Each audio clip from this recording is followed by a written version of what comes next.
A warm welcome to AD4 TV Radio News Updates, coming to you live from Abuja, Nigeria's capital territory. I am Gracious Ogun.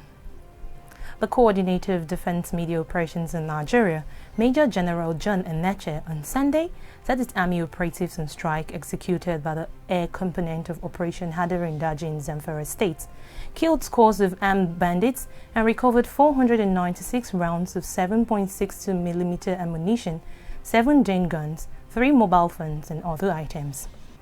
It said the operations were conducted at 2 separate bandit camps in Sibiri and Manya in Zurmi local government area of the state, as part of operations to rid the northwest and north central of banditry.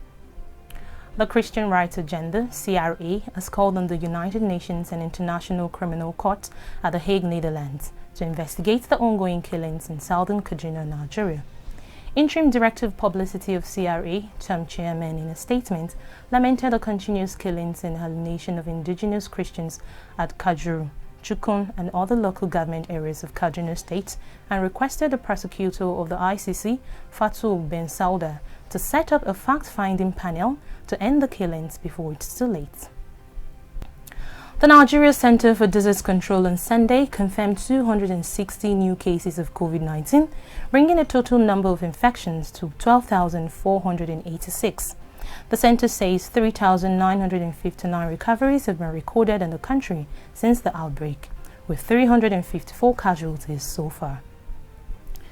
New Zealand's Health Ministry says it no longer has any active case of coronavirus. Its last case of the infection was reported on May 22nd, and its last patient released from isolation on Sunday after showing no symptoms for 48 hours. New Zealand's Prime Minister, Jacinda Ardern, says international borders will remain closed given the challenge of COVID-19 around the world. After more than 2 months of coronavirus lockdown and curfew put in place to check protests over George Floyd's death, police brutality, and racial injustice, United States health officials have urged demonstrators to get tested for COVID-19. New York Governor Andrew Cuomo says the state plans to open 15 testing sites dedicated to protesters so they can get results quickly. A report by the United States Geological Survey says an earthquake of 5.9 magnitude on Monday struck Papua New Guinea at an epicenter on land, 131 kilometers southwest of the city of Kokopo and at a depth of nearly 53 kilometers. Meanwhile, no tsunami warning has been issued and no casualty or damage has been reported. Thousands of people took to the streets across major cities in Brazil weekend in support of the Black Lives Matter movement and to protest the government of President Jair Bolsonaro, especially its handling of the coronavirus pandemic. The protesters carried signs bearing Black Lives Matter slogan while chanting and calling on Bolsonaro to resign.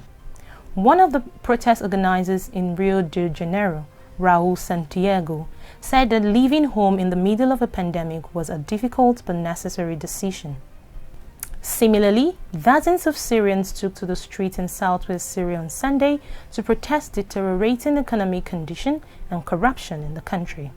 The protests also marked the first major gathering which called for the removal of Syrian President Bashar al-Assad for corruption. The country's currency hit a low record of 1 Syrian pound to $0.002 on Sunday.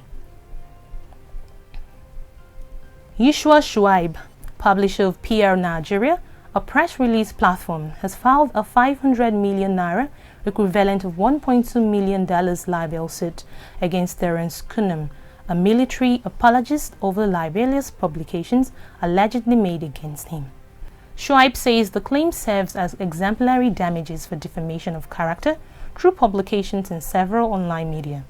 He also demanded the court to compel the defendant to tender a public apology in at least 2 national dailies with wild circulation and to retract the alleged libelous and offending publications against him.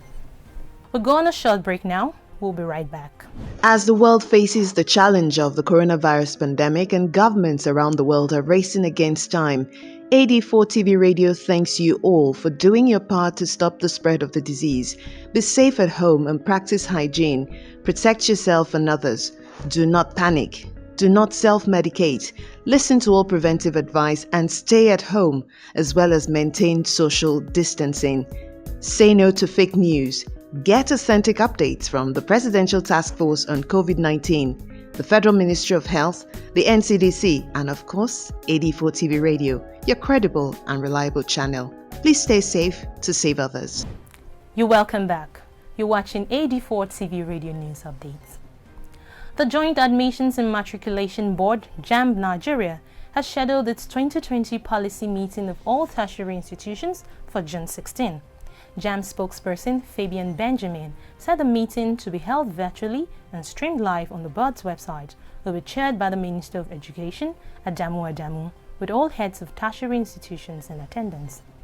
Policy directions for the nation's tertiary institutions, admission guidelines, a holistic review of application statistics, performance and the evaluation of the 2019 admissions exercise will be discussed at the meeting. Famous Nigerian songstress Simisola Ogunleye, popularly called Simi, and her equally acclaimed husband, Adekunle Gold, welcomes a baby girl. Simi announced the birth of their daughter with a photo on Instagram with the excited couple revealing their daughter's name, Adejari. That's it on AD4 TV Radio News Updates, coming to you live from Abuja, Nigeria's capital.